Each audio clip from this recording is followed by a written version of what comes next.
is Dr. Bev Knox, and you are listening to my psychology tutorials. Learn psychology while you sleep. Anxiety disorders are defined in terms of a preoccupation with or persistent avoidance of thoughts or situations that provoke fear or anxiety. In this lesson, we will be reviewing generalized anxiety disorder, phobias, social anxiety disorder, panic disorder, and obsessive-compulsive disorder. People with generalized anxiety disorder experience excessive anxiety and worry about a wide range of events and activities. According to the sociocultural view, societal dangers, economic stress, or related racial and cultural pressures may create a climate in which cases of generalized anxiety disorder are more likely to develop. In the original psychodynamic explanation, Freud said that generalized anxiety disorder may develop when anxiety is excessive and defense mechanisms break down and function poorly.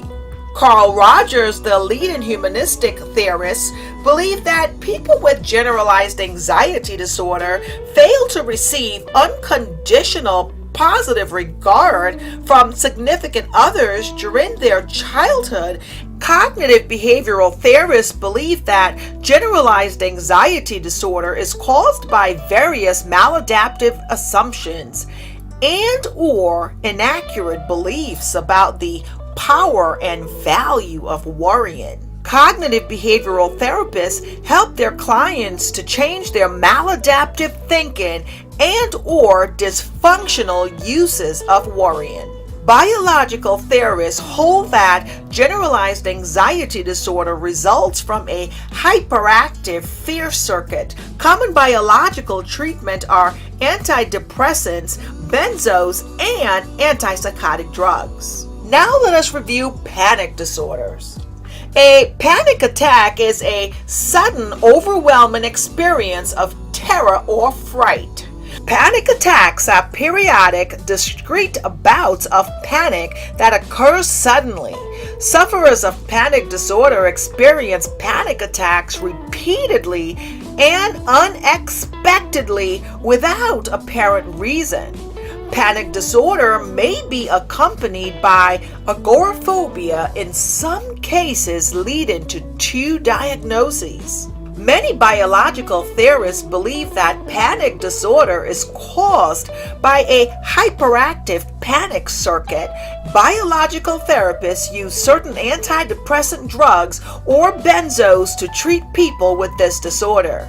Cognitive behavioral therapists suggest that panic-prone people become preoccupied with some of their bodily sensations, misinterpret them as signs of medical catastrophe, have panic attacks, learn to display avoidance and safety behaviors that help control their bodily sensations, and in some cases, develop panic disorder.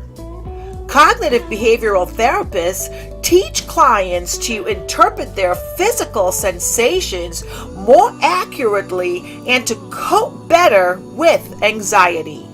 Phobias are persistent, irrational, narrowly defined fears that are associated with avoidance of a specific object or situation. The most complex of these phobic disorder is agoraphobia, which is usually described as fear of public spaces.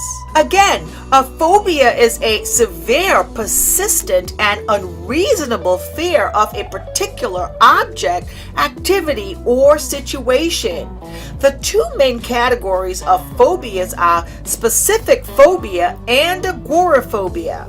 Cognitive behavioral therapists believe that phobias are often learned from the environment through classical conditioning or modeling and maintained by avoidance behaviors. Specific phobias have been treated most successfully with exposure techniques, cognitive behavioral approaches in which people confront the object they fear.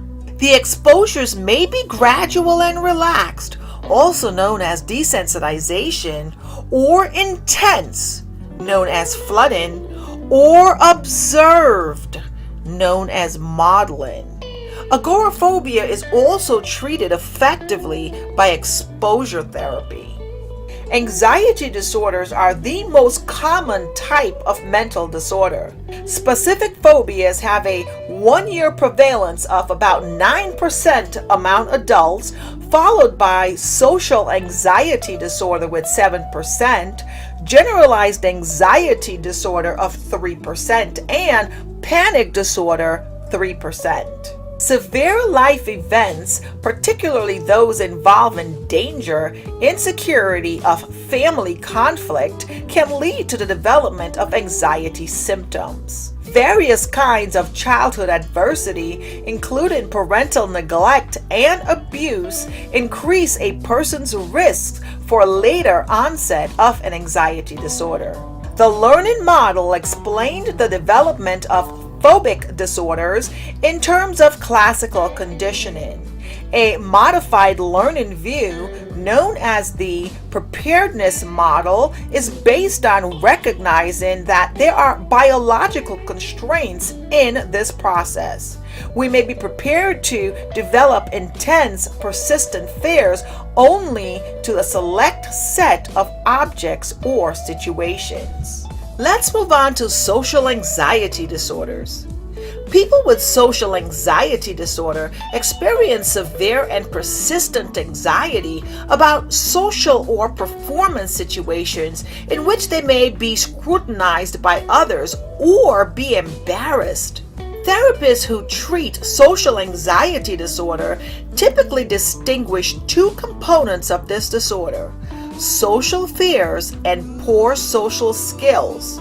They try to reduce social fears by drug therapy and/or cognitive behavioral therapy to include exposure techniques. They may try to improve social skills by social skills training. Let us review obsessive-compulsive disorder.